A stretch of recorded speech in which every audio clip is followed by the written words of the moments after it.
This is Gora. সাগরকন্যা। বাংলাদেশের সাগরকন্যা বলা হয় কুয়াকাটা সমুদ্র সৈকতকে। ফাইনালি আমরা আমাদের ড্রেসে প্রস্তুত, একটু পরে সেই কুয়াকাটা সমুদ্র সৈকতে নামবো। জাস্ট তোমরা দেখো কিভাবে সমুদ্র সৈকত আজকে এনজয় করি।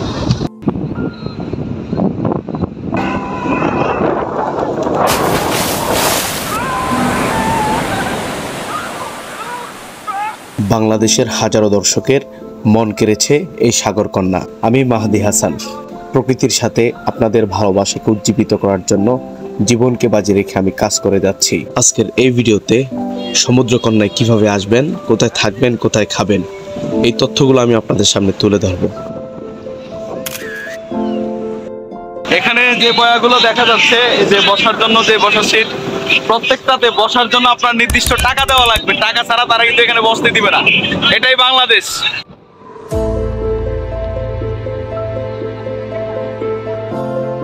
এই জিনিসটা আসলে খুবই খারাপ বিষয়। যারা আমাদের দর্শক তারা এসে দেখেন এই সুন্দর পরিবেশটাকে কিভাবে নোংরা করে যাচ্ছেন, তাদের প্রতি আমার অনুরোধ রইল যে আপনারা এই কাজটি আর কখনোই করবেন না।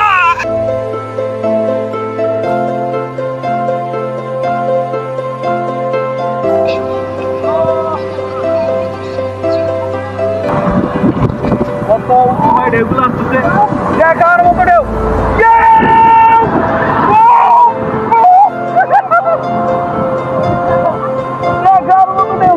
আবার আসতেছে, আসো আসো।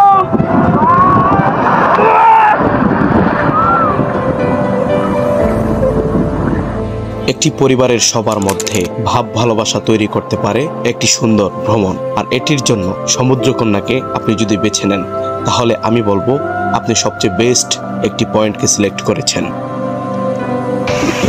ভাই কেমন আছেন? আপনার নাম কি? জেডিসকে। আপনার শর্ত হলে কি করা লাগবে?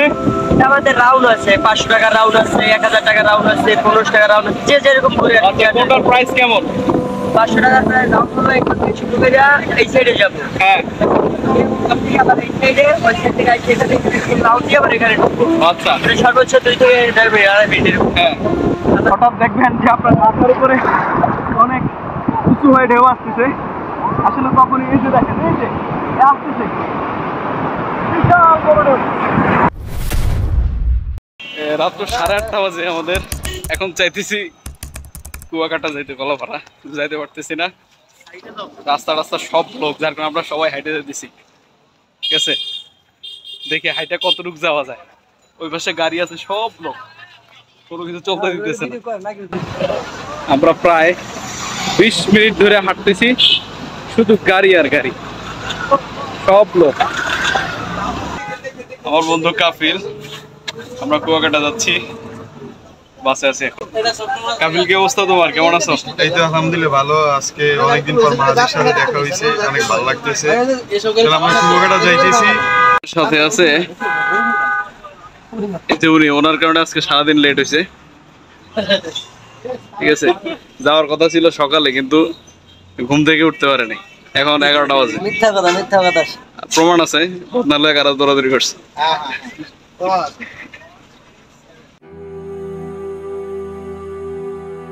দীর্ঘ প্রতীক্ষার পরে আমরা কুয়াকাটার সৌন্দর্য দেখতে দেখতে চলে আসলাম প্রায় তার দ্বার প্রান্তে। তবে এই ক্ষেত্রে জার্নিটা কিন্তু বেশ কঠিন ছিল। হ্যাঁ বন্ধুরা, এটি হচ্ছে কুয়াকাটা বাস স্ট্যান্ড। এখন আমরা বাস থেকে নেমে সবাই উঠে যাব ভ্যানে। আপনি বাস থেকে নামার পরেই ভ্যান আপনার সামনে এসে দাঁড়াবে কুয়াকাটা স্পটে নিয়ে যাওয়ার জন্য।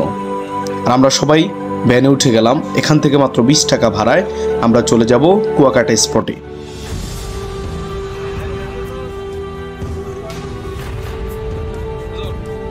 হচ্ছে এই ভ্যান,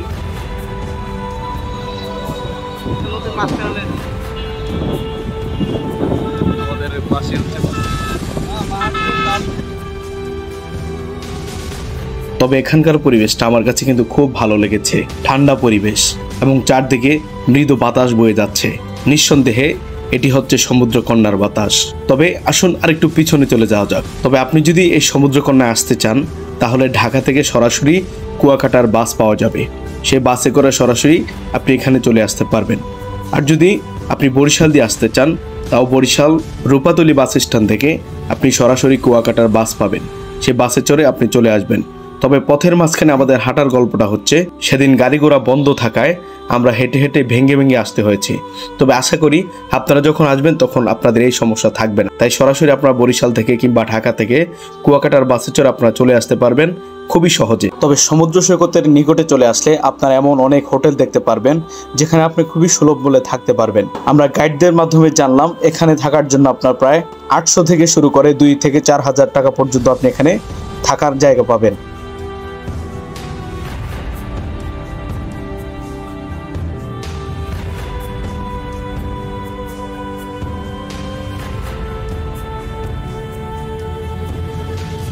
কুয়াকাটা সমুদ্র সৈকতের পরে বাংলাদেশের আর কোনো স্থলভাগ নেই। এরপরে আপনি যা দেখবেন সবই অথই সমুদ্রের পানি।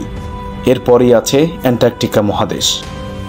তাই আমি ভাবতেই শিহরিত হয়ে যাচ্ছি যে আমি বাংলাদেশের স্থলভাগের সর্বশেষ প্রান্তে এসেছি।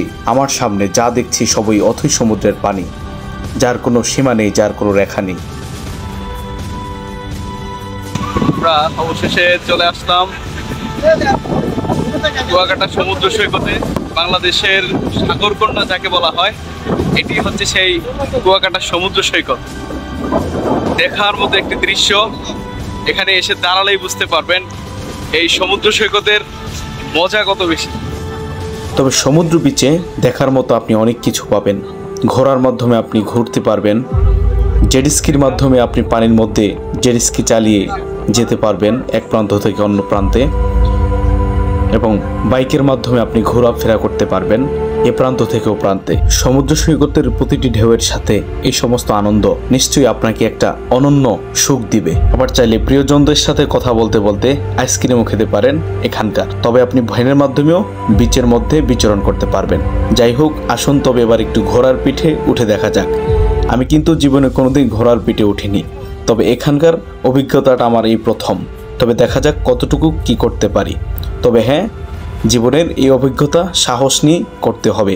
ভ্রমণে এসে খানিক সময় ঘোড়ার পিঠে চড়ে যদি নিজেকে রাজা ভাবা যায়, এর চাইতে আর সুখ কোথায় পাওয়া যাবে পৃথিবীর।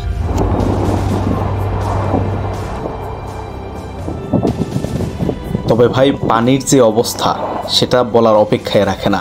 আপনার চোখের সামনেই দেখতে পাচ্ছেন, কিছু সময় পর এক এক ঢেউ যে চলে আসে, সেটা দেখার মতো এবং সেটা মনে রাখার মতো। তবে এই ঢেউয়ের সাথে খেলা করাটা আপনাকে সবচেয়ে বেশি আনন্দ দিবে। ঢেউ যখন আসবে উঁচু হয়ে, তখন দেখবেন আর কোনো ঢেউ নেই। এটাই তো সবচেয়ে মজা এখানকার।